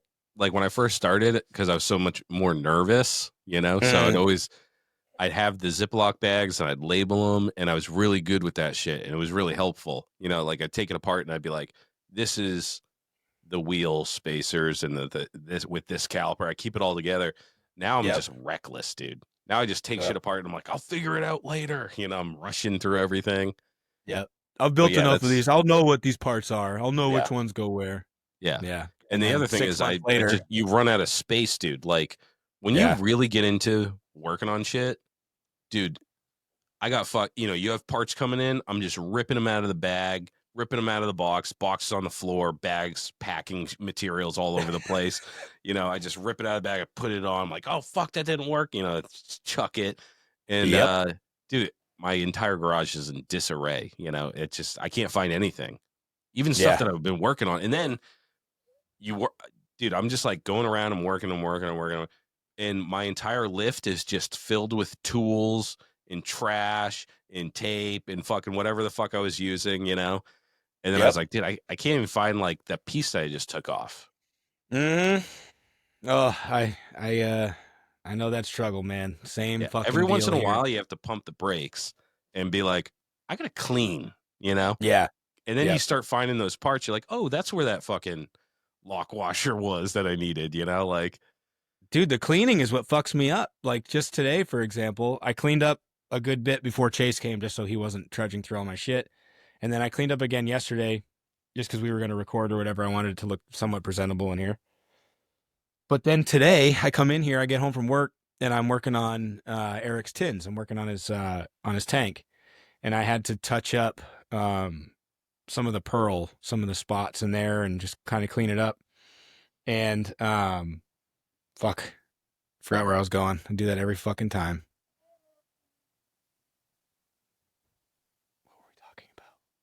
What were we talking about? You're touching getting cleaned up. Oh yeah, so I had cleaned yesterday to make sure that our everything brains are so damaged. Dude, holy fuck, man. I'm running on fumes. So I cleaned up yesterday, and then I went in today, and I was like, okay, I got to touch up this pearl. So I mixed up the intercoat or whatever that I use as a carrier, and I was like, all right, where's the fucking bag of dry pearl? I couldn't find the fucking rose gold and the Daytona Beach green that are the two pearls that I needed to use on that fucking tank that I had just used like a week ago when I painted it or whatever. I couldn't fucking find them, and I was stressing. I was like, dude, this is going to put me back. Now I got to buy more pearl. One of them was in a random box of other old pearls that I don't use that was like behind the workspace, and then the other one was in the regular box of like all the dry pearls that I have. But like, why I was using them at the same time. I put one in one box and one in the other. I don't fucking know, man. The cleaning is what screws me up. If I just leave shit alone, like when I'm assembling a bike, like a build, I don't put the tools away, because then at the end, whatever's on the floor, obviously hammers and fucking whatever else, but everything else, that's my tool bag. I don't put the shit away, because then it's like, I don't remember if I needed it, which Allen keys and whatever. So right now on both sides of my garage, I have just fucking tools lined up everywhere, dude. Oh, yeah. Every fucking where in here. Yeah. Yeah, dude. That's the... It gets to a point, though, like, you have so many tools out. So I have a pretty neat fucking toolbox. You know, like, I know exactly which drawer has what stuff in it when I put it all away, you know? And it's nice to walk over and be like, oh, I need this wrench and this wrench or whatever, and you just walk over and boop. But then you have to put it back. And if you don't put it back, then there's just a pile. But then you remember, like, as you're doing it, you remember, you're like, all right, so my fucking 9/16 is over there. My fucking half inch is over here. You know, that 5/16 Allen key is over there. But then when you shut your garage down for the night and you go sleep, you wake up the next day, you wake up with amnesia. And you don't know where anything is again. You know, so while you're doing it, it's nice to have all your tools available and, like, you know exactly where they are. But like you just demonstrated, our memories ain't like it used to be. Dude, yeah, it's bad, man. It's bad. I don't even get to the go to sleep amnesia part. It's like, I can't even tell you how many times yesterday, because I'm working on the primary and in the transmission, right? So I'm on the B side of the bike for one thing, and then I'm on the A side of the bike for another thing, working on the same component that are put together with the same size bolts and nuts and everything else. So I have my 1/2 inch and 9/16 wrench on this side, and I'm like, all right, cool. Now I got to go on the other side and do this part. And I don't bring the fucking wrenches with me, and they're just far enough out of reach that I can't reach underneath the bike to grab them. So I have to get the fuck back up and walk to the other side of the bike, dude. 10, 15 times must have happened. Yeah.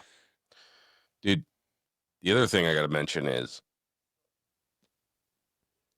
my shins are like hamburger meat, dude, from walking around this fucking Harbor Freight lift. I don't know how many times I fucking bang my fucking shin on the little pedal, dude. Like, that thing sticks up, dude. Like, I think you're supposed to take it off once you're done. Doesn't it come off? Doesn't there a little pin that I think it slides off? I think you're supposed to take it out. Dude, every time I walk around the bike, if I walk around the front, I'm hitting that thing with my shin. Ugh. Every single time. Like, and it draws blood every single time, too. That's brutal. Those some of those are down to the bone, dude. I can see my shin bone. I ruined 2 pairs of pants, dude, catching it on that shit. Holy shit. Yeah. You need to go get some pool noodles and slice them and put them all around the edges of that thing, like you do when you childproof a house. I'll just wear some shin guards like I'm a soccer player. There you go. That would be way less emasculating and degrading. I put on my shin guards, my helmet, my fucking mouth guard. Yep. Yeah, dude, I do dumb shit like that all the time. Dude, I had this huge gash in the top of my head that was like bloody, and I didn't even know until my kids were like, hey, why is your head bleeding? You know, I just bang shit on shit. And then I'm just like, oh, fuck. And then I immediately forget about it. And people are like, why are you bleeding? Yeah. Nobody makes me bleed my own blood. Yeah, dude.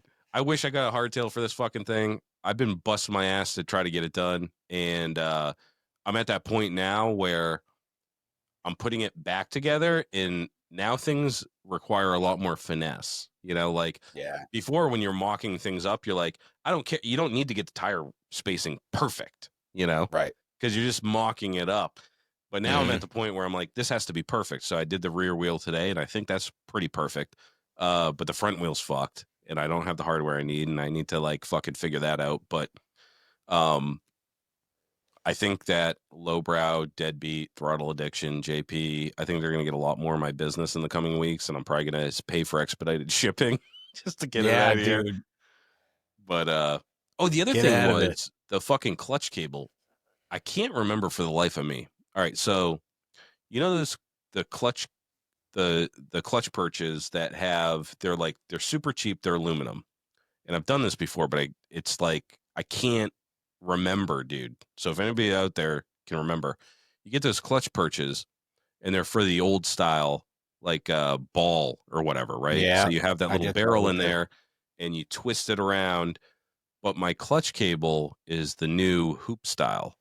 And there's some fucking way to convert that pin. I don't remember. What's that? Just get a cotter pin that'll fit. Hold on. Give me 2 seconds. I'll show you. Just get a cotter pin that fits in the hole.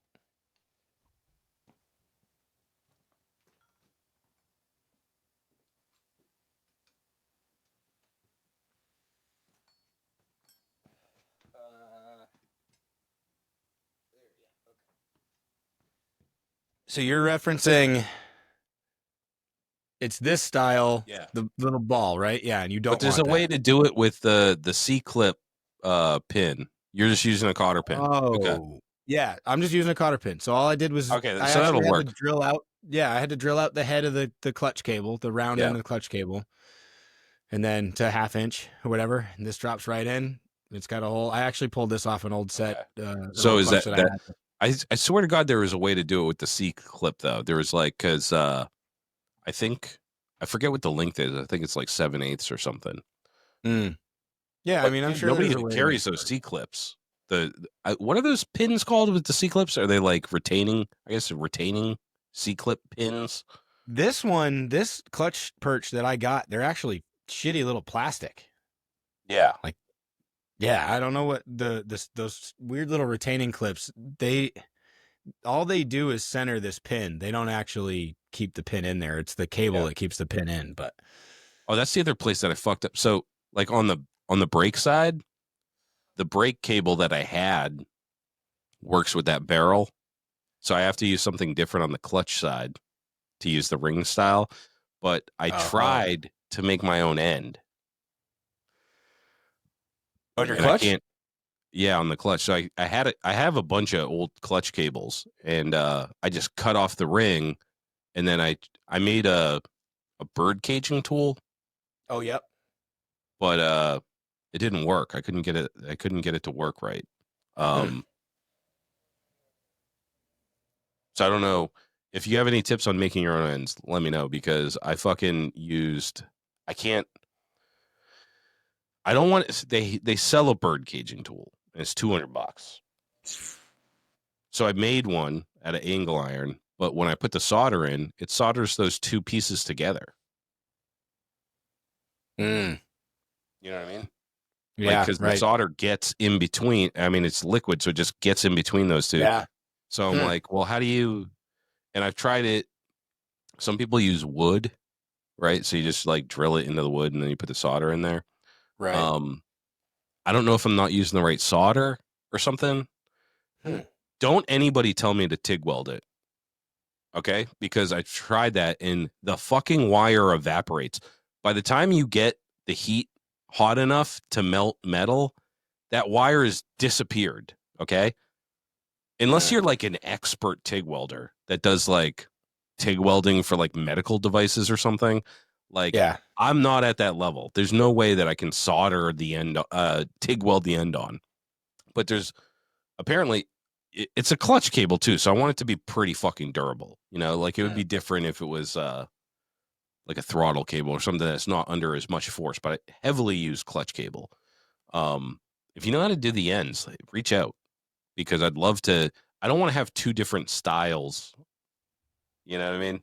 Like I don't want to have two different style barrels. So your transmission end, it's not the kind that screws in and then has the little cylindrical ferrule on the end of it? It does on the transmission end. And then on the perch end, it's the loop? Yeah. Yeah, that's what I've got. And you just use the cotter pin? I'm probably just going to throw in a cotter pin.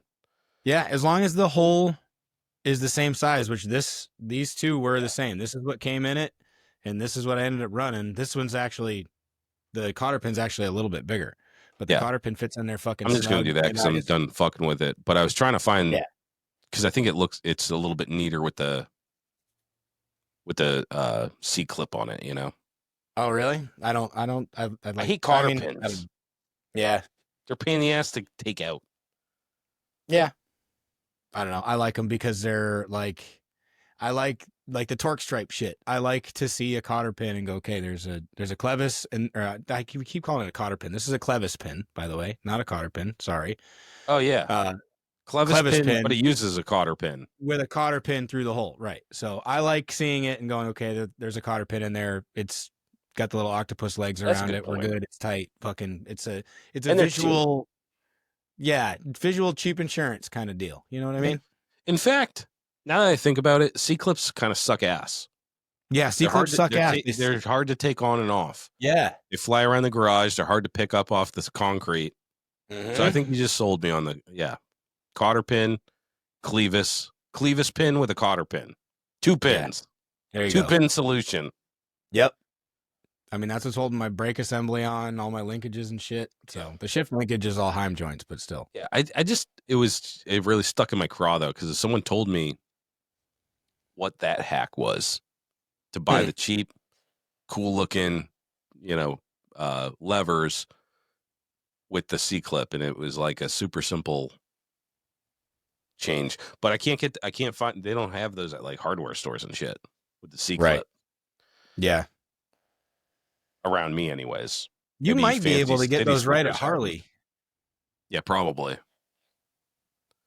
Not that you're Theirs are a lot longer though. I think that's the only the ones that I do have a bunch from but they tend to be longer, so I don't want to rattling around there. But anyways, gotcha. I'm doing clevis cotter. Keep it simple. Yeah.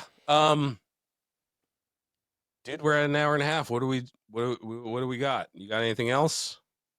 I wanted to ask you this question real quick because I heard this on a podcast last week and it's been stuck in my craw. I still don't have an answer to it myself, but I thought this was a very introspective question. So, shout out to the Hard Lore podcast. If you're into punk and hardcore or anything like that, check it out. They're great. Colin and Bo, one of my favorite podcasts to listen to outside of our own. Last week they did a Q&A for their 3rd year anniversary or whatever. And one of the questions, someone wrote in and asked this question. So I know I'm biting this podcast, but this is a fucking great question. The question was something along these lines. You're at the end of your life. You have vanquished your mortal enemy, right? Your sole mortal enemy. You just killed him. You win. But in the process, you are fatally wounded.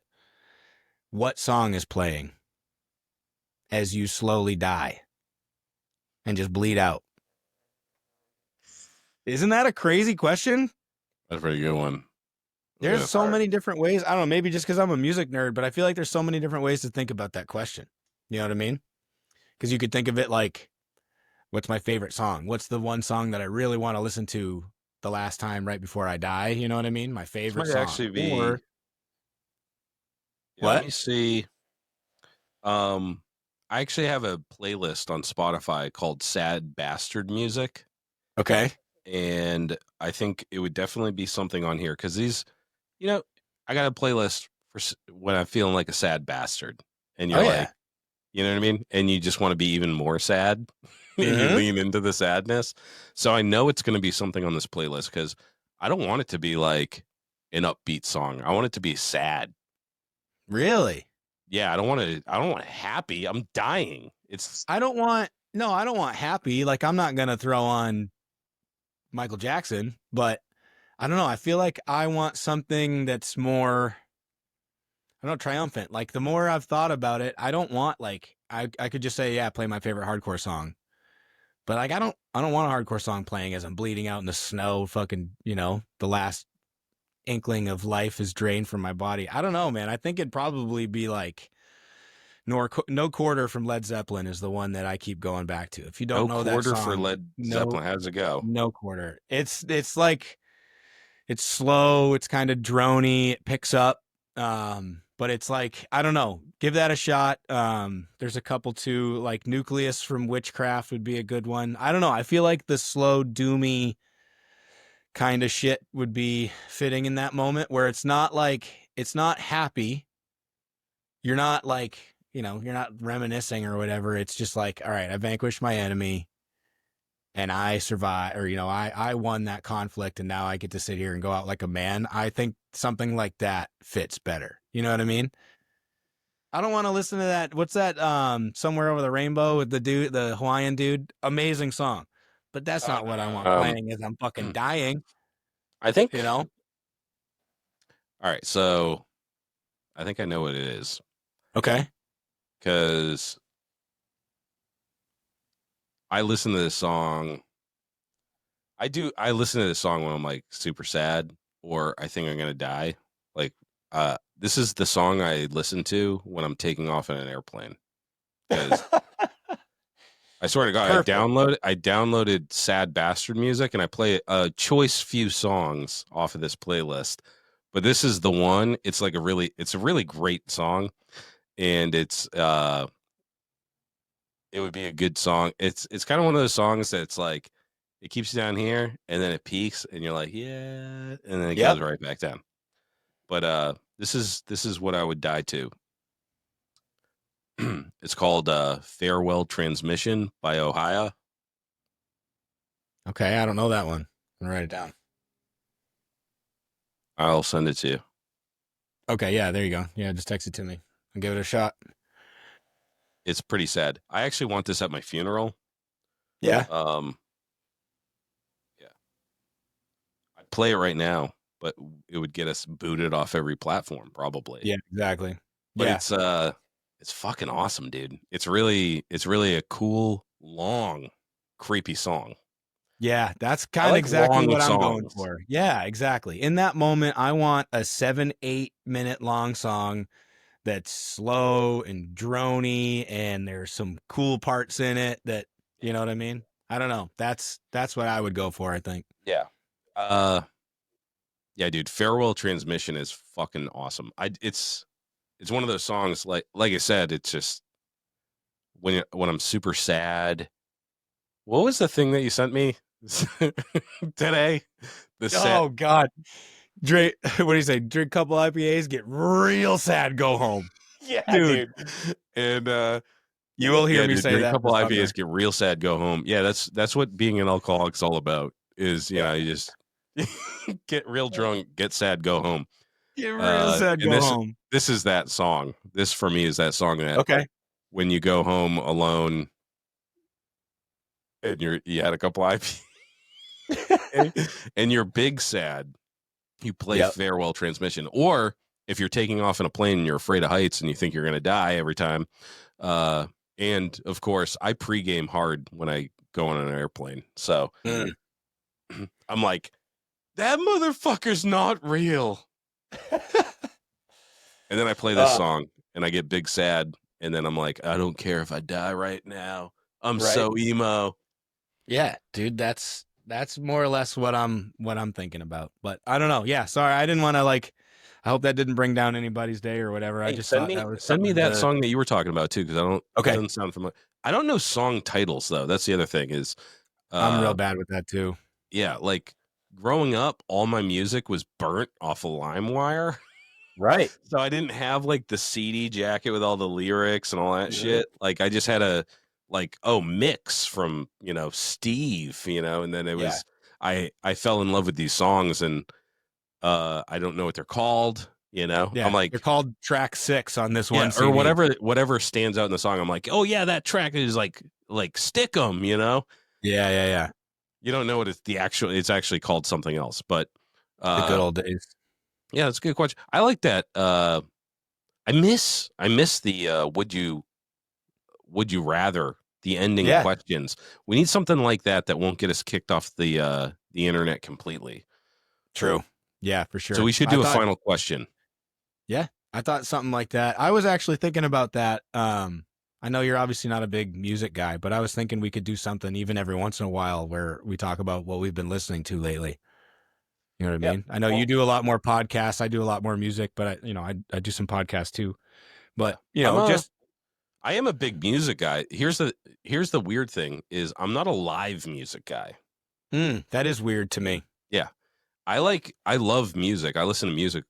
I don't like listening to music live. It's annoying to me. Like if I go to a bar and there's a guy playing music, I'm like, let's get out of here. Really?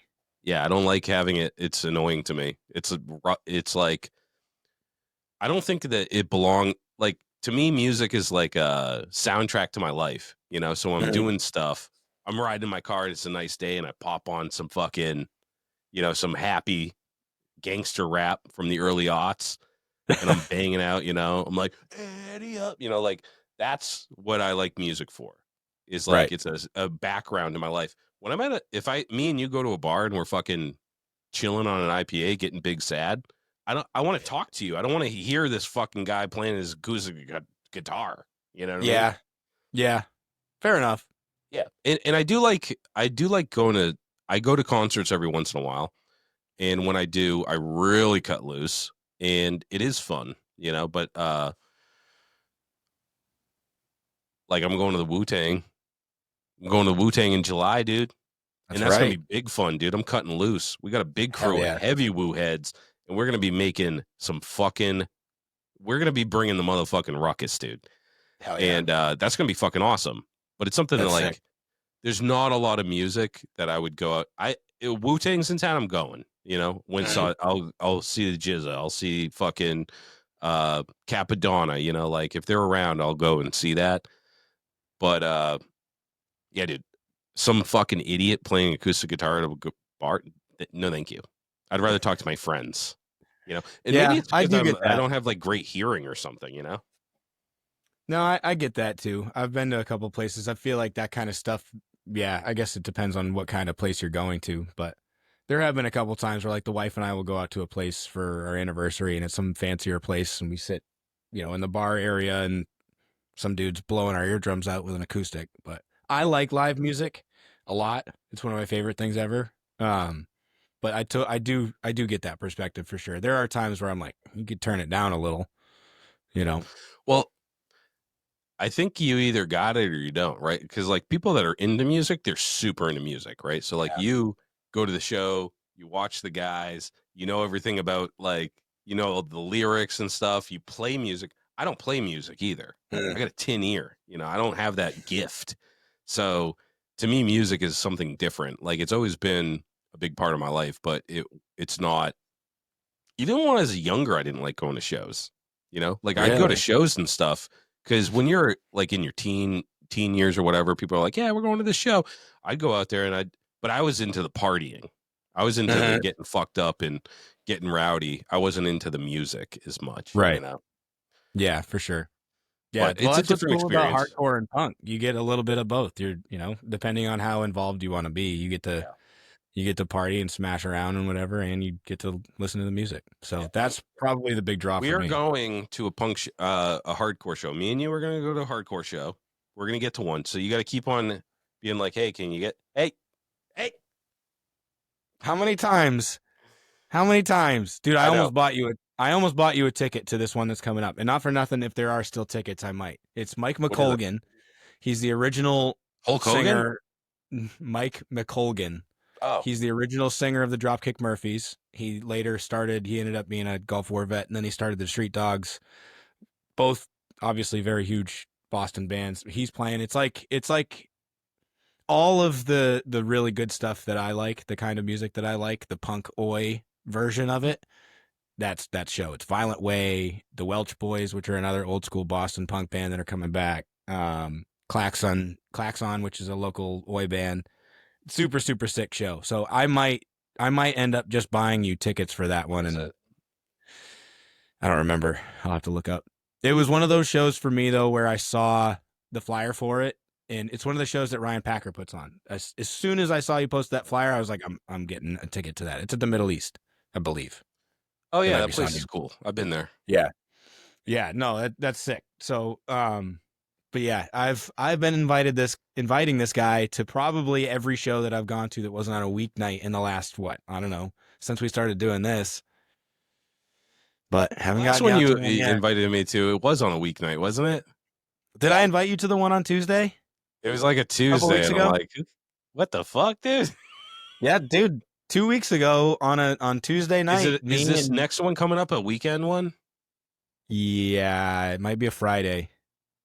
I could probably do a Friday. I think it's a Friday night. Yeah. Week nights are tough for me because yeah, they're tough in general. We went to that one last week. That was just CMI, Conservative Military Image, was playing. It's the closest that they're playing here. And Street Power. I'm buddies with a guy who's in both of those bands, so I wanted to go see that. And it was like, yeah, it sucks to go to Portland, Maine at 6:00 at night on a Tuesday when you got to work in Bridgewater the next morning. But I'm so glad I did. Every time I do that, every time I go to a show where I'm like, man, the week or so up leading up to it, I'm like, fuck, I really shouldn't be going, or I don't have time, or I don't have the money, or don't want to travel. Every time I go and then fight through the next day, I'm like, I'm so fucking glad I did that. It's so much better than not going every time. Yeah. Yeah, I'll go to if this is a weekend show, I'll go to it. Okay. But I'm getting fucked up and you're driving me home and I'm gonna snore. Yeah, of course, dude. That's part of the program. I gotta get I'm going, since I'm so old, crusty old man now. I have to go to the sleep center because I have sleep apnea, probably. Yeah, do your sleep test. Yeah. I'm probably gonna have to bring my CPAP machine to the fucking hardcore show. Just moshing with a fucking oxygen bottle, like. Yeah, no, I don't recommend that you mosh. I'm not gonna mosh. Yeah, you don't need to do that. My shins, dude, they're in terrible condition. Yeah, no, don't do that. Harbor Freight. I'm gonna sue Harbor Freight, dude. Good luck. Let me know how that goes. Actually, I'd like you to be a sponsor of the show. Yeah, for real. Yeah. We buy enough shit from there. I've been to Harbor Freight probably 2-3 times a week the last 2-3 weeks. Oh yeah, dude. All the time. I love that fucking store so much. It's Me too. I actually want to do a Harbor Freight episode.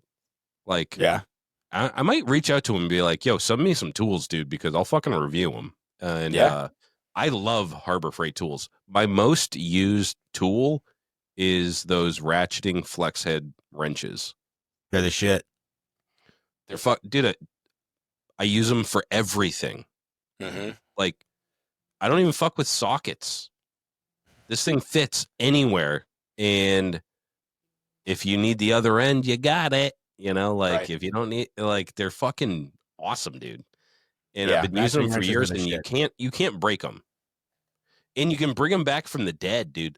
Like, I was doing, I forget what the fuck I was working on, but one of them I left in a puddle, and I lost it. It was a 7/16 or something. And I was like, oh, fuck, I have to buy another set because I have to have that every once in a while when I'm working on little things. But then I found it, dude. And it was in this puddle, and it was all rusted to shit.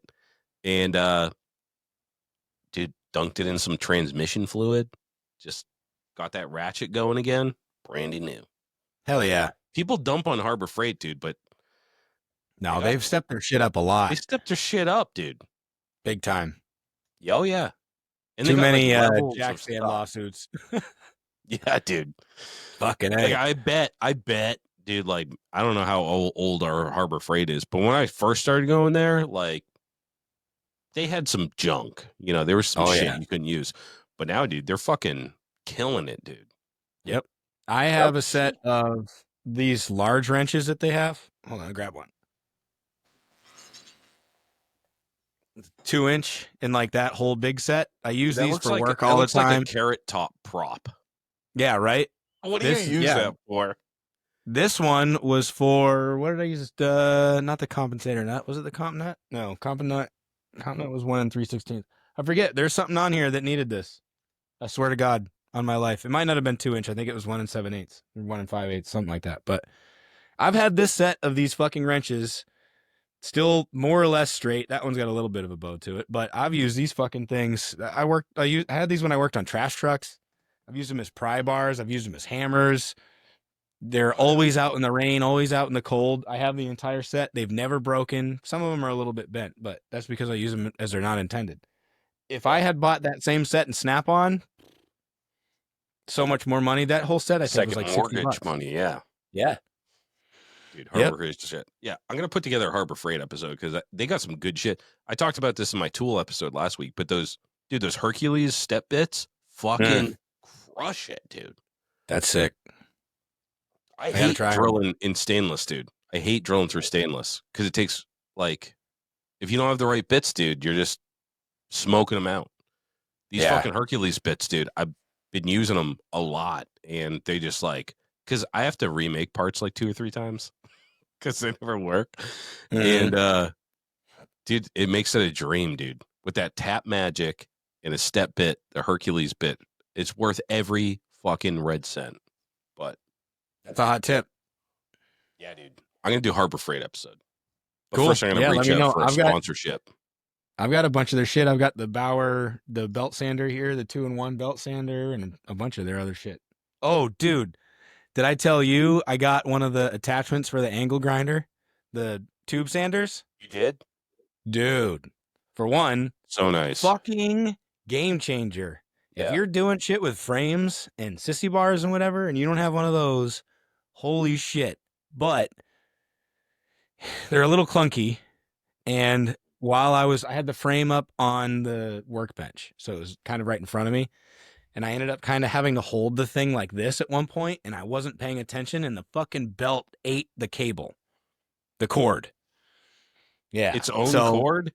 Yeah, it ate the cord. So I have to resplice the fucking extension cord or the electrical cord. It went right through it? It cut the power, one of the wires. Hold on. It got sucked into one of the pulleys or something? Yeah. It just bit it for a second, and then it wouldn't work. And I was like, oh, son of a bitch. Yeah, it broke. It looks like it actually just broke the ground wire. So.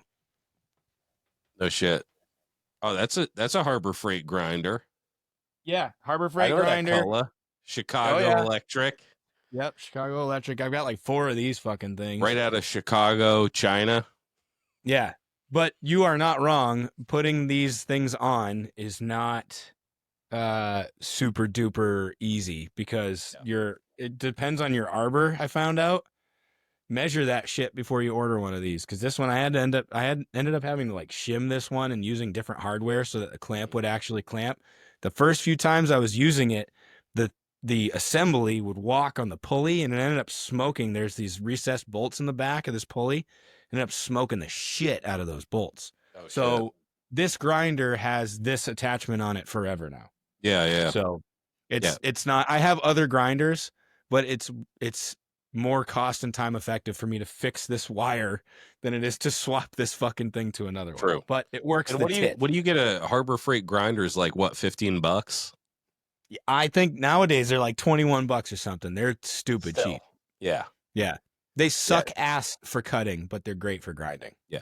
Between the attachments, $30, $20 for the grinder, it's worth getting a Harbor Freight one for that for sure. Because I put it on my DeWalt. It's been a pain in the ass, dude. Swapping back and forth between the cutoff wheel and the flap disc. What a pain in the ass. Yeah, it's annoying. Dedicated to that. Bruh, crushing 2 hours here. I felt like I haven't seen you in 7 years. Dude, we've been locked down. We really have been doing a lot. There's been a lot going on. So yeah, you've been zeroed in. That thing was a hunk of metal, and in 2 weeks you got it painted and all put together. I'm proud of you, Danny. Thanks, man. Thank you. It's definitely more. The paint is more than I wanted. I really wanted to go super simple, but I don't like the lettering on the oil tank. But it is what it is. But yeah, no, I'm pretty happy with it. The pan head's going to be nice and super simple too. I'm hoping I can get that painted, and hopefully that it might be, if I'm lucky, it might be painted Tuesday, Wednesday, the week before last bought it. The only problem is Connor's in T-ball now. So we have T-balls and practices and stuff to work around in the afternoons, which is usually when I'm getting the bulk of my work done. And then his birthday's coming up. Easter, whatever, is this fucking weekend. So there's, got to get the family together for that. So there's a lot of those where my days are already carved out for me. And yeah, we'll see. I don't think the Panhead will be at La Espada. I think the Panhead will probably be debuting at the Reviver, which is poetic. So I'm glad that it's that way. Nice. That'll be the case. So, but yeah, Boot Boy will be there. Yeah, that's about it. That's gonna be sick. I can't wait to get these fucking bikes on the road. I can't wait to hear miles. this thing, man. Cannot wait to hear this bike. Yeah, dude. It's gonna be violent. What year is that motor again? 92. 92. Yep, it's out of an FXRS. No shit, dude. Yep. She should go. I'm really excited. So, Yep. Also, I want to put out just if you're out there and you are knowledgeable or experienced with the kick only on an Evo with electronic ignition, that whole deal, if there's a way to figure that out, please hit me up and let me know. I'm open to any and all suggestions and comments. I think that's really it. I wanted to make sure I put a little SOS out there for that. If there's some simple way out there that hey, you just fucking blah blah blah, that'd be nice to know. And then one thing too I wanted to do was bring back Buddy Check. We've been forgetting about that for the last couple times. Yeah. So Buddy Check, things are getting warmer. Things are getting brighter. Sun's out, all that stuff. So hopefully you're feeling better. Hopefully things are going well. We're all getting close to riding season if you're from around here. So you can kind of feel the depression melting away. But I will say, I do got to say, not to bring it back, but that other day I had to go up to Vermont, up to Burlington for work, and it fucking snowed, whiteout snow from fucking, I don't know, Bedford, New Hampshire, all the way up there and back. And it was like all of that depression came flooding back. So check up on your people. Hopefully everybody's doing better. If you need anything, reach out, let us know, and check up on yours. Check up on your buddy. You don't know if he's fucking freezing his ass off, washing his dirty asshole with a stove-warmed lobster pot. You know? For real. You don't know. Dude, it's been tough. It's been tough. Luckily, I'm a goddamn stone wall, but lesser men might be having some trouble. No, I'm just kidding. It's been really fucking mentally taxing. Well, you guys all, obviously, I don't have to say this, but you guys obviously, if you ever need anything, come down. Yeah. Yeah, definitely. Start hanging out with your buds. It's fucking riding season, so get out of hibernation mode. Get out of hibernation mode, okay? Winter's over, guys. I'm putting the snowblower away today, all right? It's going away. No more snow. No more seasonal depression. These bikes are going to ride. We're going to have the breeze on our knees. I'm going to have warm water to wash my dirty asshole with. Until next week, lowlives, get in the fucking garage. What are you doing? Get in trouble. You know what I mean? Have fun. Don't you ever stop chopping. Deadbeat Customs. Steve over at Deadbeat Customs is about grassroots motorcycle riders who take it upon themselves to build and customize their bike. They offer parts for all Harley-Davidson models and also custom parts for choppers, bobbers, trackers, and cafe racers. When it comes to building a custom motorcycle, they carry the best brands available. Go visit their brick and mortar store in Tewksbury, Mass, or at deadbeatcustoms.com. Remember, enter Lowlife at checkout and save some loot. Stay Strong Co. Sean Luke has been sent down from the heavens to bless us lowlifes with the greatest motherfucking hot sauce in the world. Sweet heat baby Jesus in the white pants heralds a message from God himself. This hot sauce is for your food. Keep it off your butthole. The shits, in the hotter than hellfire Lowlife chopper sauce. Go to staystrongco.org today and grab yourself the holy trinity of hot sauces. Oxford Code Choppers. Chris is the original bad boy from Oxford, Connecticut. From frame restoration and repair to handlebars and hardtails. Hard parts for hard men. His hardtails are expertly TIG welded and installed in-house. Made of USA-made steel, cast axle plates, he is your man for the hardest shit to hit the East Coast since Hurricane Bob. Find them on Instagram at oxfordco.choppers. Steel City Blacksmithing. Josh specializes in handcrafted steel work right outside of Pittsburgh, Pennsylvania. Anything from custom motorcycle parts to hammers and tomahawks. Don't get it twisted. If it can be twisted, he's twisting it. Check him out at steelcityblacksmithing.com today.